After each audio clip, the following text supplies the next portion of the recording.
Hello, hi, assalamualaikum guys. Welcome back to Adik channel. Guys, aku sekarang ada dekat Masjid Mela, Kampung Mela.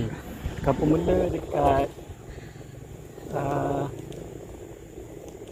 sekejap. Umi suruh buka pintu kereta. Kampung Mela tu dekat ni lah, jalan baru yang nak bagi Kuala Tahan hari tu kan. Belah, dia dekat belah depan sana keluar, kau belok ke kiri. Sana ada jalan pergi Kuala Tahan hari tu. Masjid ni dekat Selekor Tajam, dekat Selekor Tajam Kampung Mela. Okay, so jom kita nak tengok kat dalam masjid ni macam mana keadaan dia. Lepas tu kita tengok tandas dia, kita tengok tempat wuduk dia macam mana. Okay, alright.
Guys, dekat parking kat Masjid Mela ni kan, ada pokok jambu merah tau.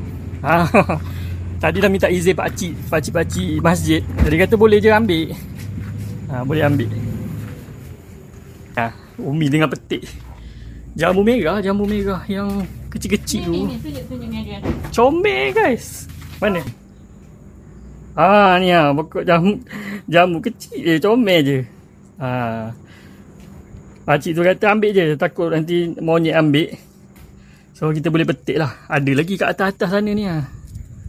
Kalau kita petik dengan garam jatuh. Comel guys. Okay, jom kita petik dulu. Kita nak petik banyak semut hitam. Ni kan.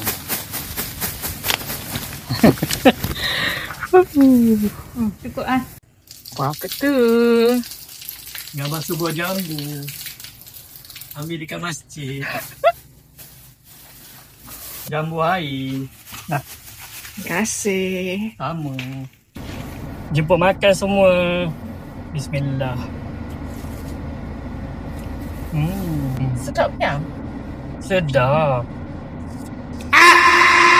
Okay guys, video kita sampai sini je. Jom kita memetik buah jambu. Kita jumpa lagi next video. Assalamualaikum.